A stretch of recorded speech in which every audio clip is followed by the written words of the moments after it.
Hello, and welcome to Backer Breaks It Down. In this episode, we're going to be looking at the properties of parallelograms. Okay, a parallelogram is a quadrilateral with both pairs of opposite sides parallel. Right? So over here, that means AB is parallel to DC, and AD is parallel to BC. So that's the definition of parallelogram.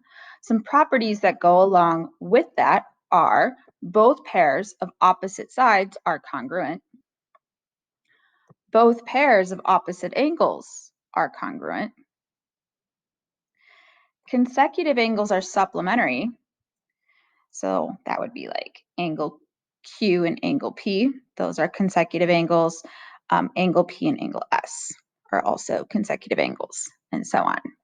And then lastly, the diagonals bisect each other.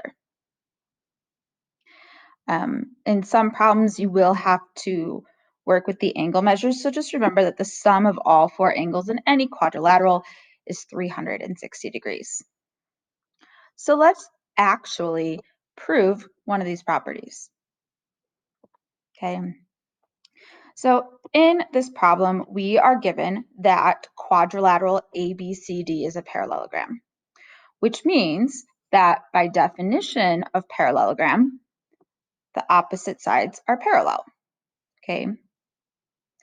Now, I want to prove that angle A is congruent to angle C and that angle ABC is congruent to ADC, right?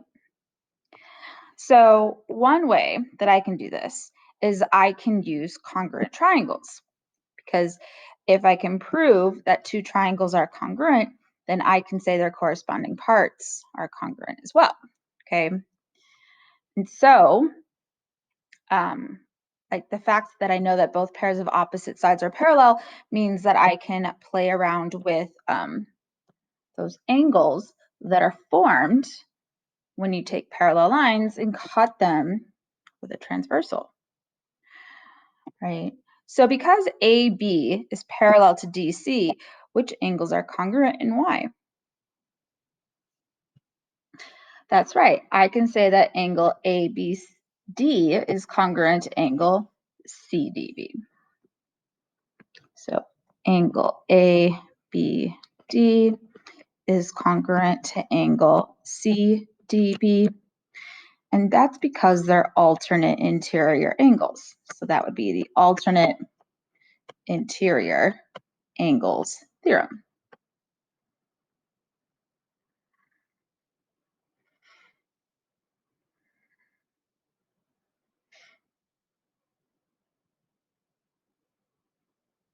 Oh, yeah, there is another pair of alternate interior angles that are congruent. And if we look at AD being parallel to BC, same transversal, we can say the same thing about these two angles here, that they're congruent by the alternate interior angles theorem. So that's angle ADB and angle CBD.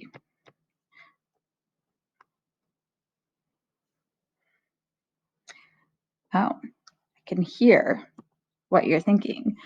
You're seeing this shared side, which we can then say is congruent to itself by the reflexive property. And once we have that piece, we can say that the two triangles are congruent. Okay, so I'm going to say that triangle ABD is congruent to triangle CDB by angle side angle. Okay, doing that allows me to prove that angle A is congruent to angle C by CPCTC.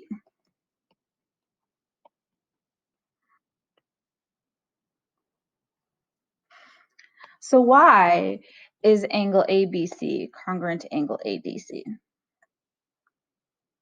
Okay, so this is something known as the angle addition property, because you'll notice that angle ADC is made up of two smaller angles. Now we know that this angle is congruent to this one up here, and that this one here, congruent here. So if you were to take congruent angles plus congruent angles, you would get congruent angles. So basically, steps 3 and 4, if we were to add these together, we would get what we're proving in step 8, that angle ABC is congruent to angle ADC. And this is something known as the angle addition property. So congruent angles plus congruent angles equal congruent angles. Okay. And those are the properties of parallelograms. So by definition, a parallelogram is a quadrilateral in which both pairs of opposite sides are parallel. The properties of parallelograms include both pairs of opposite sides are congruent, both pairs of opposite angles are congruent, consecutive angles are supplementary, and the diagonals bisect each other. And that's how Backer breaks it down.